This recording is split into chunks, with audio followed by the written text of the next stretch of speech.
everyone. I'm Leslie Cornwell, certified nurse midwife with Empowering Midwifery Education, and I am beyond excited to have legendary Gail Johnson here with us. We're starting a long series of wonderful interviews, and I feel like she's setting the bar very high of what I get to do first in these wonderful series. So, Gail, thank you so much for being here with us today. Well, I just love being with all the young midwives because at my age, it's time to pass the torch. But I can't give it up totally yet. No, because I'm still doing babies.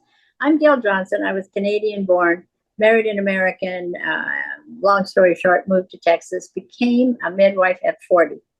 Before that, I was a counselor, and I evolved into the calling of midwifery because I was doing a lot of work with abused and battered women and shelters. And some of the people in the shelters were pregnant and wanted a class. So I took childbirth classes to become a teacher in the set.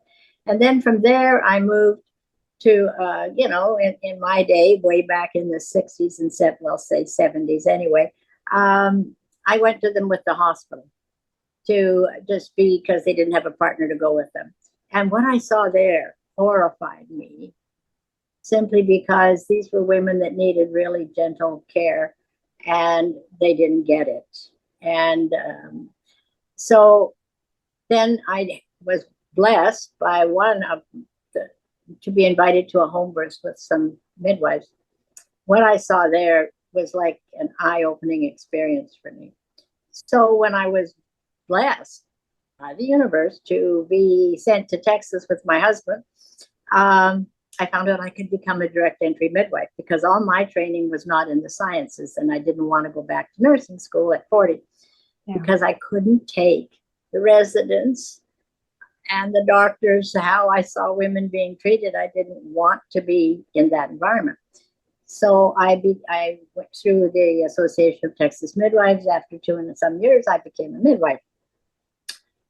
Then because of my age, I had no children to look after, and I could indulge myself 100% in midwifery. And I was a woman's advocate from way back in the 60s when I was breastfeeding, and I was in the La Leche League. I was one, way back then. And so I became politically active in Texas. I ended up serving on the Texas State Board for 6 years because I had the time and the energy, and I didn't have a lot of commitments of family care. So I have just been, an advocate, an activist, very strong on women. Then when we decided to retire and move to Belize, my husband said, "I'm worried about you. You're going to be bored. What are you going to do? You're not ready for retirement." So I said, "Make me a website." And he said, "What on?" I said, "Make me a website because I love to travel. Make me a website that says, basically, I'll have my bag packed, I'll come." So I became a traveling midwife in 2006 was my first gig, as you call it. And I've been doing that ever since. I've been to 22 countries catching babies. And I love it. I absolutely love it. And I'm still doing it. I have a baby on an island coming up the end of, I leave on Wednesday for that. And then in November, I'm going to Australia to do a baby. So how does that work? Like, do you do a lot of virtual visits and then they see someone local and then you come in town when it's the last month or last 2 months? How does that relationship look? Well, they have to contact me early because, you get booked, early. But, they go and see their care provider there, be that a doctor, a clinic, or a midwife. And they talk to me every month after their meetings. After their meetings, we converse, we do that. When I arrive, I do meet their caregiver, and we network, and I've had no troubles. And then I stay with them until they have their baby, and then if they have it early, I have some touristy time. If they're late, I can change their flight ticket. So I'm adaptable about all of that. Once again, because I'm in a position that I can travel. I don't have a 2-year-old at home that needs me. Right. So being a traveling midwife is a niche.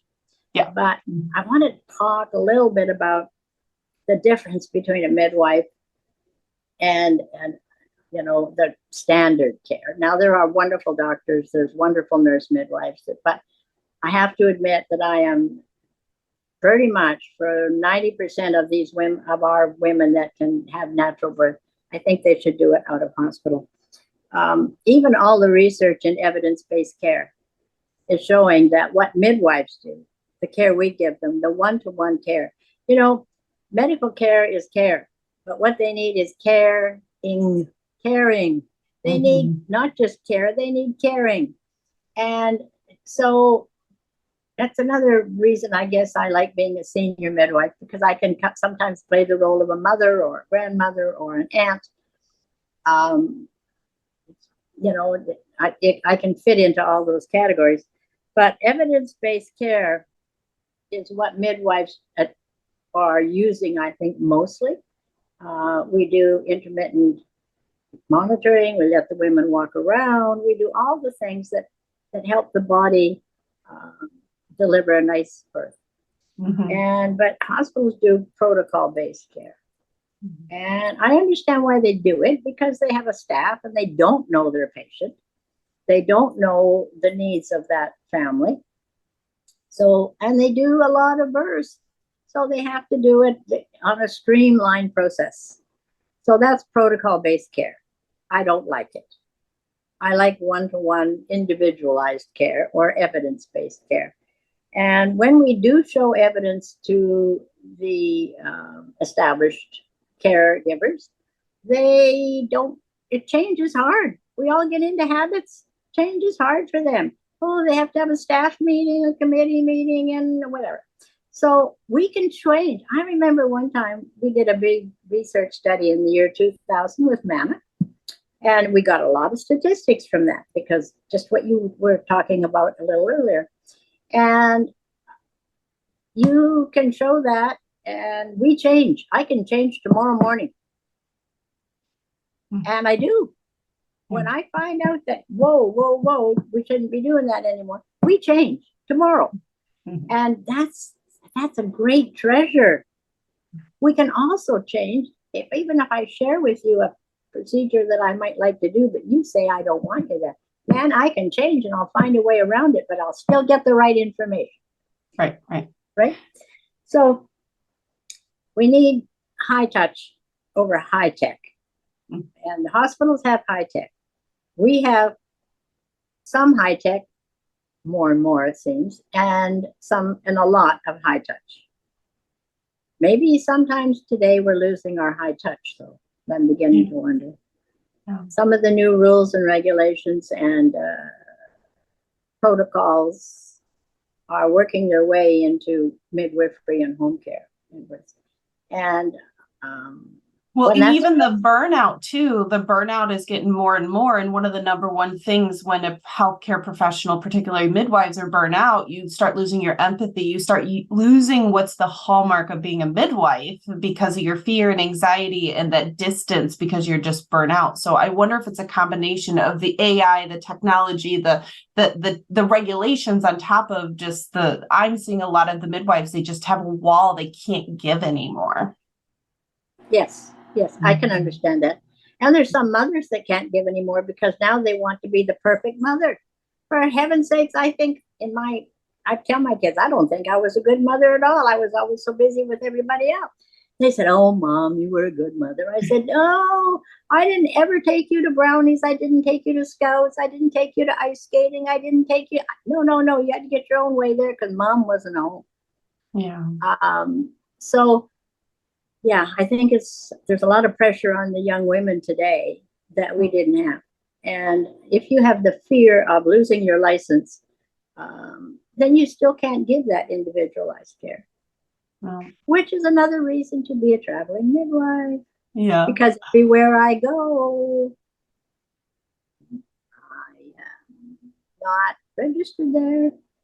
Well, the question, we just did a Q&A about 3 weeks ago about international midwifery, and the common question people were asking, how does that work with like licensure regulations? And I was shocked when I started doing the research for our Midwifing the Midwife website. All the countries, I think 95% of them have no midwifery regulations. So I think that was a common question. People had like the fear and anxiety, like, how will I be approached if I consider doing international midwifery outside of mission work that's structured and set up for them? I would love for you to expand. When you hinted, you talked to the doctor, you have certain setup expectations if that's a good fit to work with.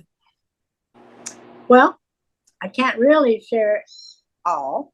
Yeah. But I would in different circumstances.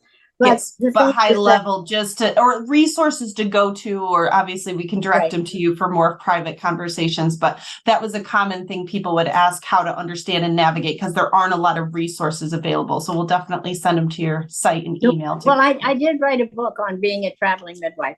Excellent. So anyway, it's called Tales of a Traveling Midwife. But and it's just a fun little book. See, look, just a fun little book. Totally. I'm going to make sure we find the link and send everybody to get that. Yes. But again, though, being a traveling midwife is a niche because you can't have family needs at home so much. Yes. So, but it's a beautiful career for a midwife that's retired. You get to travel, because when you have, this is one thing, I was a businesswoman too, but one other thing I learned because I became a midwife at 40, and I already had a successful business. And if I had one client, I couldn't go anywhere for the whole month, because 2 weeks early, 2 weeks late, can't go anywhere. Yeah. Can't have a glass of wine, because you never know. And, so then I decided, in for a penny, in for a pound. So I built a pretty good big practice. Mm-hmm. Because if I have to stay home for one, I might as well stay home for 6. Yeah. But again, I was 40. I didn't have children to look after. Yeah. So again, each of us brings to our practice, so we don't burn out, what we can do. If you can only help one woman a month because you have 3 little kids at home, you're still helping one woman change her whole life. You're changing her whole life. You do not, every woman I meet when I'm traveling a lot, that's my age, or, well, way younger, in their 50s, they still remember their births. And when they find, and you know this, when they find out that you're a midwife, they start telling you their story. And most of it is not good, because it was impressed. And if trauma is impressed, you express it in your life. And so when birthing trauma gets impressed, it changes your viewpoint on many things. I think it's one of the reasons I became a midwife, in hindsight of how my first birth was when I was 17. So I don't want to get into that story now, but in hindsight, I think that is how I became who I am, and such a woman's advocate. Yeah. I didn't consciously connect the two. But now it's the same thing. If you give one woman a gentle birth, you may forget her 15 years later, but she doesn't forget you. No. The power we have. Yeah. Mm-hmm. Yeah. And we give so much of ourselves that I can understand we get burned out, but yeah, you got to look after yourself too. And there's many, many ways to do that. But that's another talk too. Yeah, I know the self-care and the psychology behind midwives feel I'm a bad midwife because I put myself first. I said my mantra my life coach has given me is self-aware is not selfishness. Like, you are better for everybody else when you fill up your cup. And how can you give when there's nothing left of you to give anymore? Yes. Mm-hmm. It's sort of like an extension of just being a mother, isn't it? Yeah. Mm-hmm. Yeah, it's an extension of being a mother. That's who we are. So what to share with the young people? That's one. but you can't always put yourself first either. How many times have we missed the tickets to the theater that we wanted to go to, or people got used to, I love making and hosting big parties. I do. But many a time, many a pool party or whatever in my house, they'd say, Gail, you're going to get to stay today. I said, I don't know. My car was always full. I love that was the question when people would ask me, like, do you have a baby due? I'm like, I always have a baby due. Like when you go to weddings and events as a community-based midwife, and that they would giggle. Like, it was like, oh, you only had one lady this month. And I said, well, it's a 5-week window. Like she still could go early. She could go late. Like you're always having a backup plan for birth. But if you can, everything outside of birth kind of have a little more boundaries and a little more structure to it. I think midwives just are like, you can call me at any time for anything. I think that's kind of part of helping with the burnout too. And it is, and we do it. We do it, you know. And your husband is important. Yes. Yeah, because keeping husbands happy is, you know, some of the midwives like myself, when you become a midwife at 40, you become a different woman. Yeah. You don't have a schedule. You don't go to work at 8 and come home at 5 and make dinner, or you can't even keep a dinner date. Yeah. So you have to have a very special partner. Yeah. There is a high divorce rate in midwifery. That's what I was going to bring up. The support team is very powerful because especially in the 50s when the kids were out of the house, the divorce rate, I have a lot of conversations with ladies about financial planning and retirement and some challenges because they thought they were a rock with their family unit. And about 50 is a high divorce rate phase is happening, unfortunately, with midwives. Mm-hmm. Which is another reason to be a traveling midwife. Yep. Mm-hmm. You're cluing on here because number one, they pay your expenses. Mm-hmm. You have a safe place to stay. Yeah.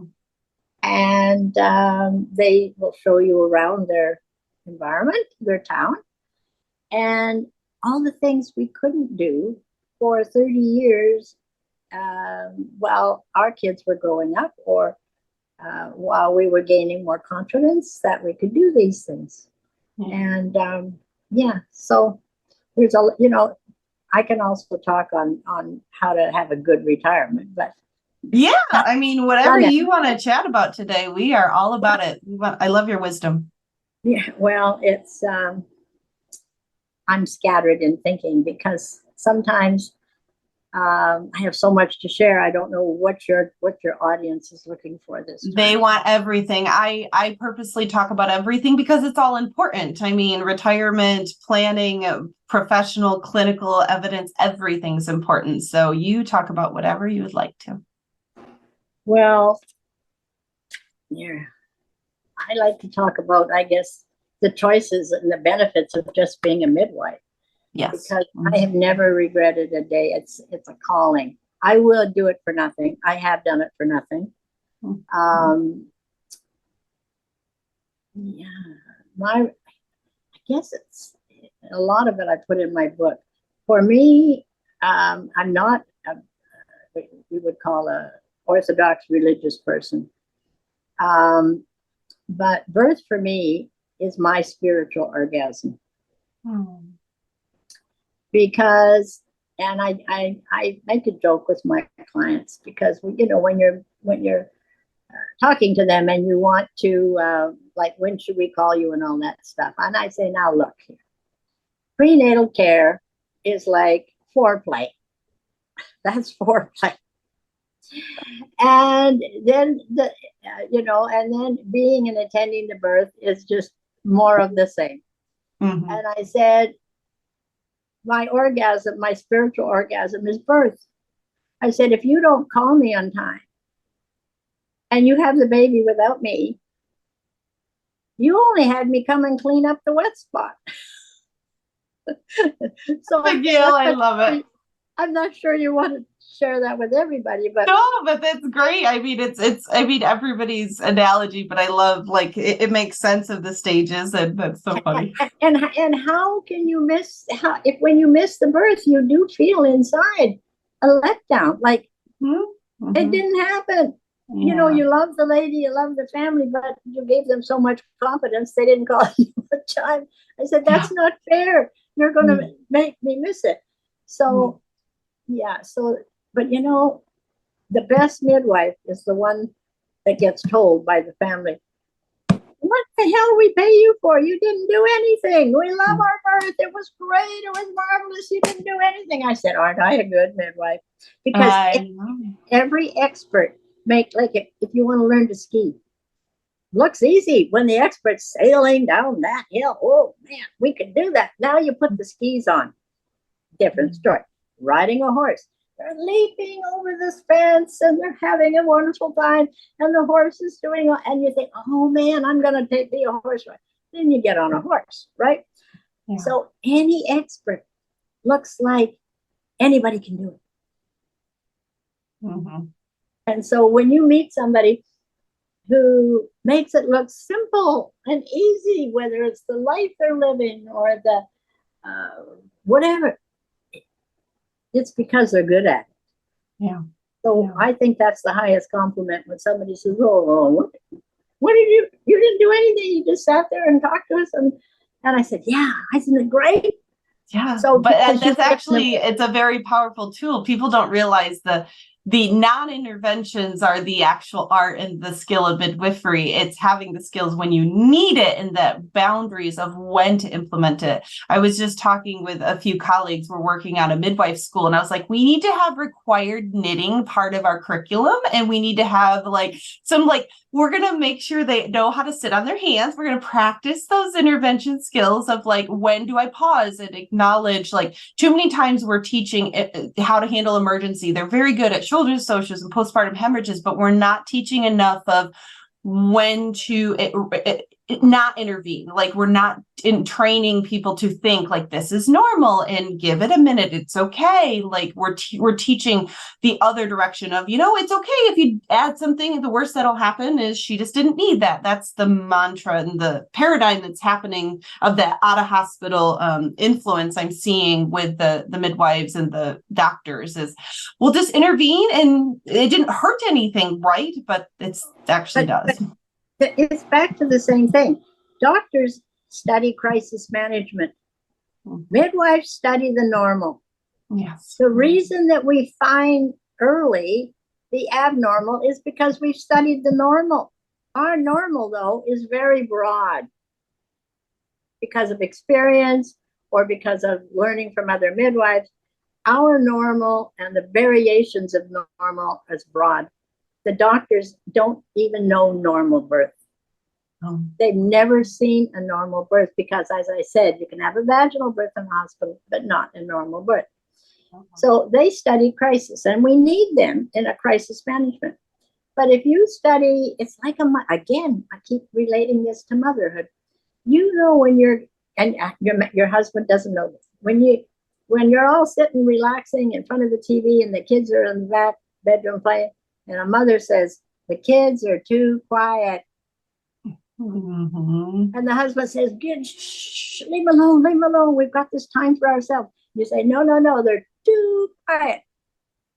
And your spidey sense goes up of they're into something because they're trying to hide it when they're usually loud. Yes. Mm-hmm. And those are the skills that women bring to birth.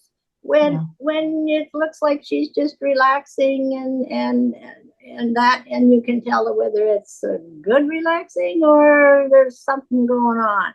Yeah.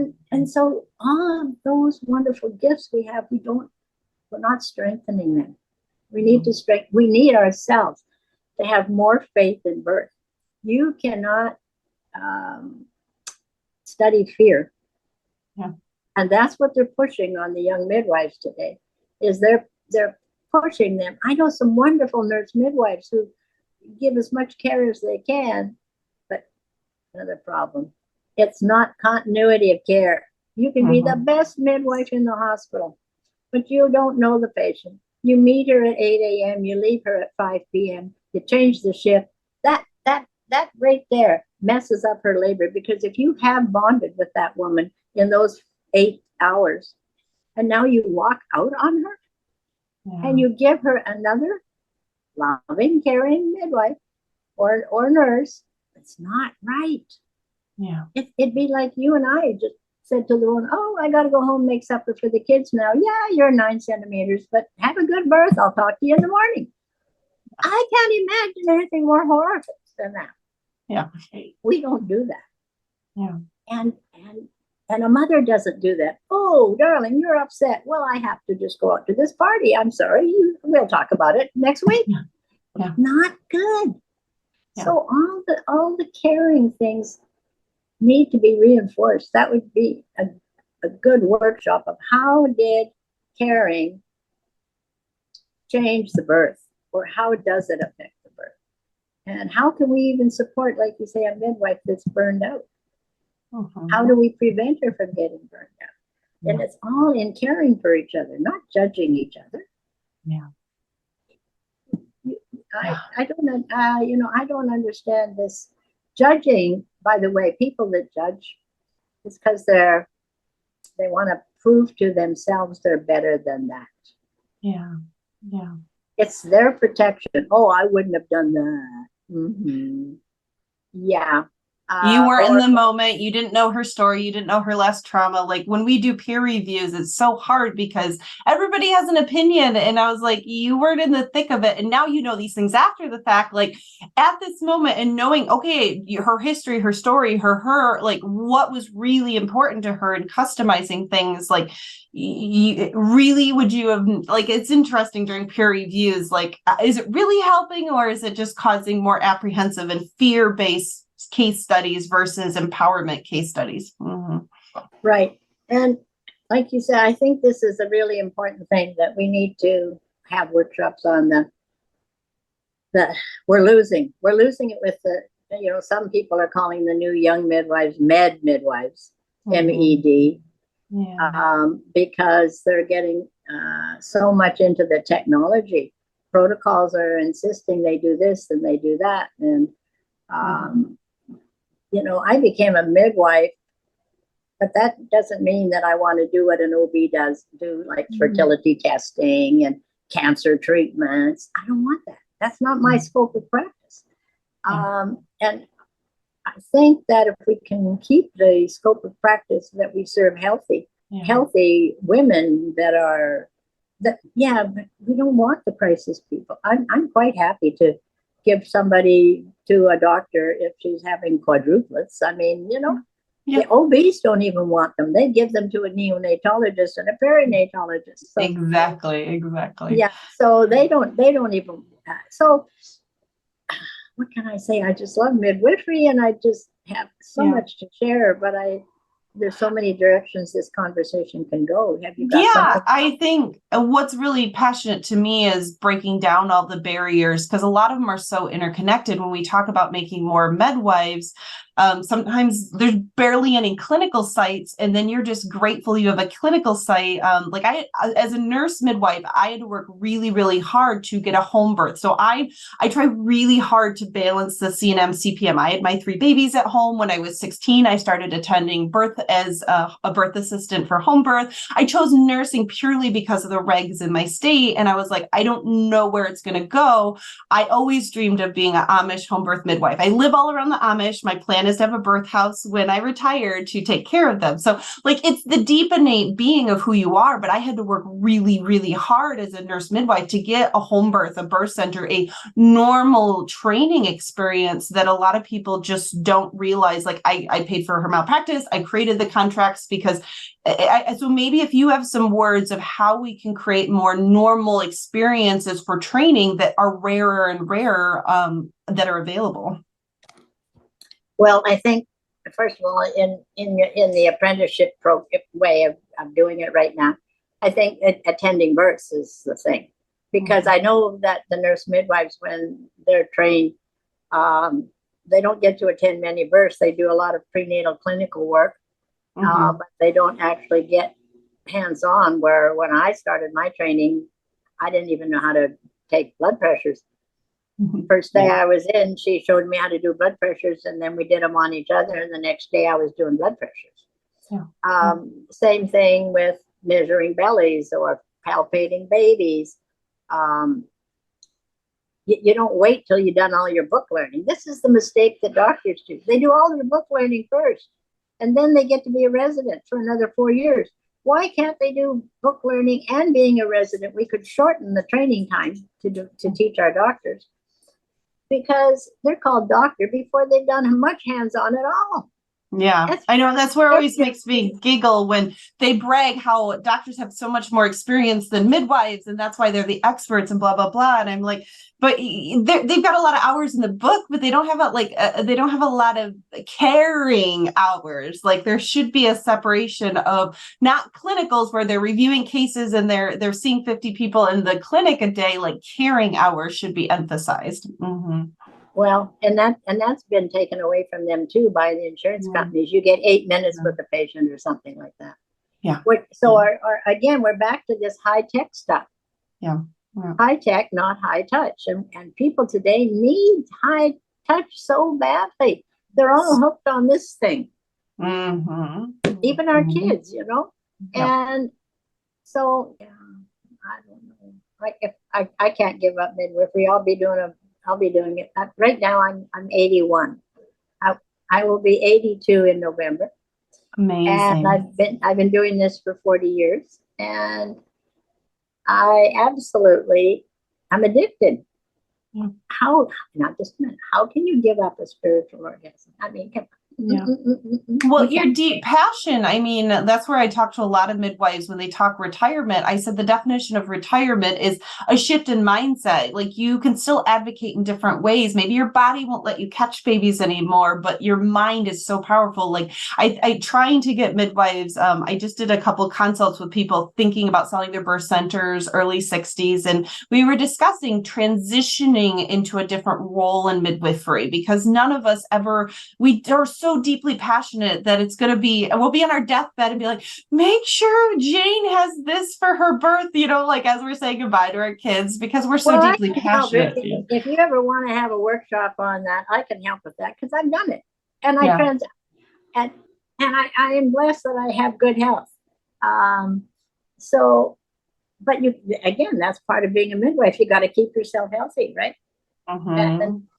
So, but yeah, we need a workshop on transitioning. We do from being a new midwife. That's a transition right there, and then maybe moving into a partnership with others, or a transition from if you're a CNM and I helped a lot of CNMs transition to being a home birth midwife because they also decided they couldn't work in the hospital anymore, and they had to have, it's amazing, they had to have a little more confidence because they can't just open the door and yell down the hall for help. You know, you're the help. You can't open the door and say, anybody down there, you know, that has a C-section down. Yes. It's especially because with the economy shifting, we've gotten with my business consulting practice, a lot of nurse midwives have lost their jobs in the hospital. The department's closed. They don't want to move.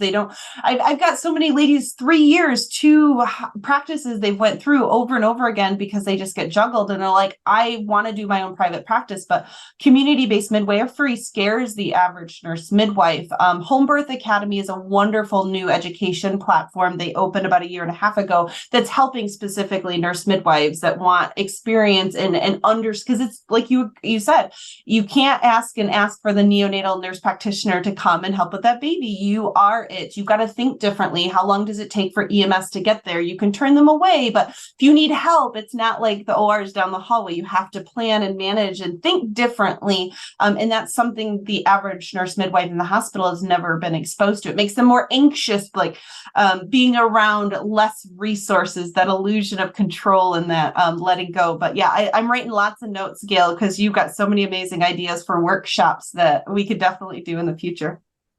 Yeah, all right. But something popped into my mind and then it slipped out again. But this transition is important because it's the confidence again. It's back to traveling midwives. There's another transition there. When you go to another country, there's nobody. You're it. Yeah. And so how do you get assistance at birth? I have ways. How do you communicate with the powers that be? How do you give confidence? The other thing is, I don't think midwives talk enough to their clients. Hmm. For example, some of the early conversations I have with my clients, why do you want a home birth? All of those questions. But I say, you understand, I don't know your family, but I do know the world. I said, if we have troubles and you're in a hospital and the baby dies, it's a tragedy. But if it does at home, they're going to blame you. And they're going to blame the mother. I say, they're going to blame you. They're going to say, if you would have had that baby in the hospital. And that's not true.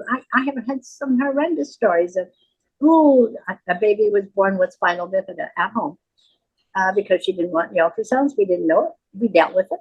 And somebody said, oh, well, you wouldn't have had spinal bifida if the baby hadn't have been born at home. I thought, it makes no sense whatsoever. But that's the public. That's the public because they don't know anything about medicine. I've had the same thing happen to a baby that was born with webbed fingers.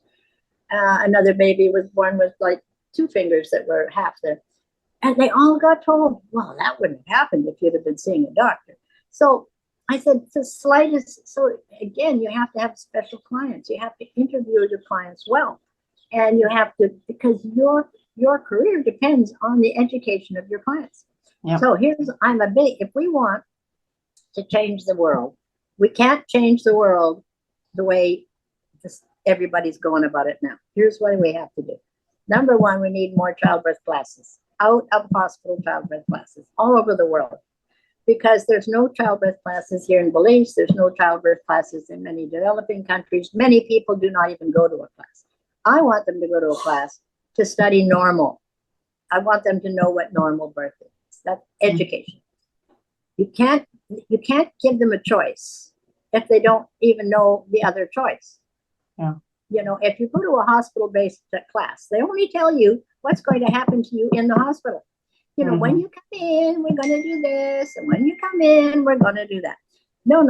That's not the kind of education I'm talking about. The second thing is, you then need to have a friend that will go with you to the hospital. We now call them doulas, but we need to have doulas but doulas that are trained different. The doulas that are trained now are taught, don't interfere with the staff. Absolutely wrong. Useless person. Absolutely useless person.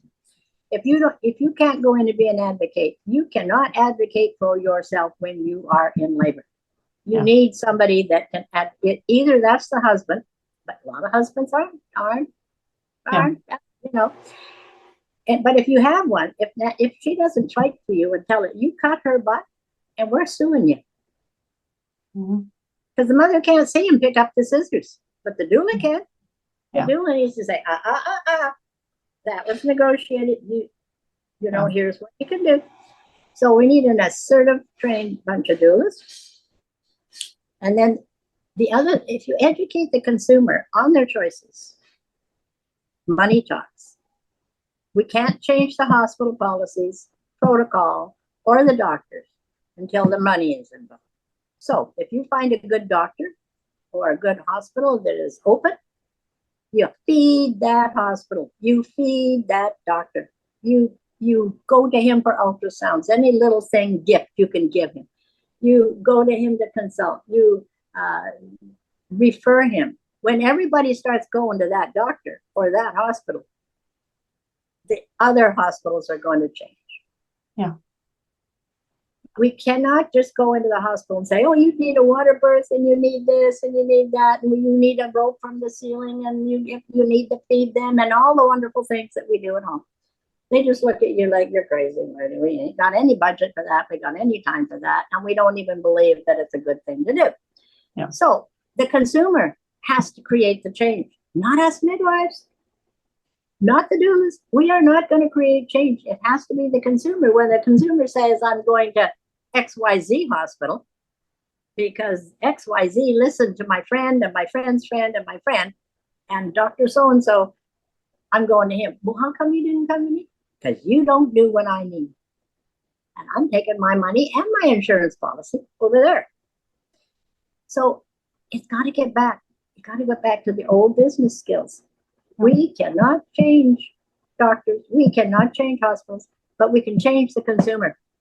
Well, and I've noticed that politically, because with lobbying and the games to make regulations more independent and better for midwives, it's the states where the consumers got heavily involved in the petitions and the involvement for the community-based midwives that you got the biggest impact. It wasn't how much money you threw at the lobbyists. You still had to fight the AMA, but when the consumers, the public was directly talking to the politicians, the local representatives, and the voting power, it was amazing to see the differences. And across the United States, certified professional midwives, licensed midwives are getting way more tread than nurse midwives because we're grouped with NPs. We're too much in the medical. Like, I'm seeing big paved ways for CPMs because of the consumer advocacy component side. Mm-hmm. Yes. Yeah, it has to be changed because I hate to say it, money talks. And politics talk. The vote is priceless, and if we can't change the establishment, we have to change the consumer. And so, when you have a mom that you've served and she loves you, you've got to make her an activist as well. I know if she's got a new baby and she maybe can't get out and march down the street, but she can sure send some emails. And she can sure just spread news to her girlfriend. That's another thing. I wish we would have more women brag about their home births. But you know what? We've been taught not to brag. As a consumer, if you go to a women's tea party and or a coffee klatch, and they're all talking about their problems they had with their birth, and you say, "Oh, I didn't have any of those problems. I ate 5 eggs and 6 bananas when I was in labor." And blah, blah, blah. And no, they didn't cut my bottom. You know what? The other women that were abused get mad. So we have been taught not to tell the truth. Yeah. We have been taught to be quiet because if you tell them how good your birth was, you're just going to make them mad. And it's feel true. Bad. And yeah. Mm-hmm. So let me give one way they can help. This is what I teach all my clients. When they're in the grocery store and their belly is there, or they've just got a new baby and they see a pregnant lady in line or in the store. "Oh my goodness, you're having a baby. Look, I just had mine. And who's your midwife?" And the woman goes, "Midwife? No, I'm going to OB so and so." You say, "Oh my, what's wrong?" And that's the way it should be. The cultural where they're thinking that's in a logical sense. That's how it should be. And I love it. I love it. But teach your clients to say that. Teach them. You can spread the word that midwife. "Oh, well, no. Who's your midwife? Because normal birth is handled by midwives, and you're going to an OB. What's wrong?" Mm-hmm. I love it. Yeah, we could make a big scripts for promoting normal birth for our clients and things of how to handle after the baby and during pregnancy, common tension when people ask you questions. I love that. So I could talk to you for hours and hours, Gail. We've got about 3 more minutes left. What would be some high level, you have immense experience and knowledge. What would be your highlights for just midwives? Either they're just starting out, they're well into their prime, they're thinking about being a midwife. What would be some advice you want to give high level to those ladies? Just, I know you've got so much to give. I guess it would depend on the age that they're all that enthusiastic. Yeah. I have to admit that if you're in your 20s and you want to be a midwife, go be a nurse midwife, because you can do it on shifts. You can raise your children. You can get a guaranteed income, a guaranteed salary, and gain confidence and get pissed off as you're there, so that by the time you're 40, you're ready to exit. You have confidence. You've seen what you don't like. You've studied home births maybe a little bit, but for economics, for strictly economics, as if you're 20, you need to be a nurse midwife. Only to work in the hospital, not because I believe it. I'm just saying to get into, because you can't be 20 years old and learn business skills and being a midwife and have confidence. And at 20 years old, a 40-year-old woman doesn't want to come to a 20-year-old midwife. I hate to say that, but they don't. Okay, so midwives are supposed to be old people. They're supposed to be, at least in their 30s and have 1 or 2 babies. It's very hard, I think, on young people to be an out-of-hospital midwife at 22, never had a baby, don't have a husband. Yeah. There's a niche maybe for, the 17-year, but I'm saying it's an evolution. Yeah. And in today's world, go be a nurse midwife. It'll give you a guaranteed salary. It'll give you a guaranteed insurance. It'll give you guaranteed shift work so you can have a family life and your husband and all that. Then in your 40s, shift. Do another transition. If you're 40 already, you come my way. Yeah. You know, direct entry midwife. Mhm. Because you're at 40, you're the roaring 40s. You're ready. You're a woman activist. You wouldn't have been drawn to midwifery if something hadn't given you that, you know, your granddaughter or your daughter had a bad birth. So at 40, you can go direct midwifery. But at 20, for family peace and family love, go nurse midwifery. Okay. And then evolve into home birth. And look, I'm 80. I still got 40 years of being a home birth midwife. My career didn't end 10 years after I became a midwife, you know. Yeah. I didn't quit at 50. I got helped. And I blossomed, and now I'm traveling the world and having cultural experiences, and I got so many homes. I don't even have to have a home anymore. And I keep in touch. I've delivered babies of the baby I delivered. What nurse midwife gets to do that? I've delivered my own grandchild and a great grandchild. What? How can you quit this? Yeah. My blood, to my hands. I mean, it's amazing. Well, Gail, I want to cry every time I talk to midwives. Well, I am the same way. I just think you are amazing, and we need to get more midwives to have the deep, legendary knowledge and experience and want to still continue to give no matter what situations in life brings. Like, that's part of when I talk a lot of times to midwives about your zen, your deep passion. When you figure out why you chose midwifery, nothing can stop you. Because like initially when I was 16, I was like, oh, it's a pivotal moment. I'm hugely about women empowerment. And as time goes on and you learn yourself, you're like, I can catch babies and I can be good at that, but my strength is the large scale. So everybody has access to this. So I think once you figure out what draws you to midwifery and why you want to be a midwife, and you find that deep passion, nothing can stop you, and it'll continue for many years to come. So thank you so much, Gail. I'm going to put all your contact information underneath the video. So if they want to reach out to you, they want to get your book. I appreciate everything you've done for midwifery, Gail. Thank you. I enjoyed talking about it.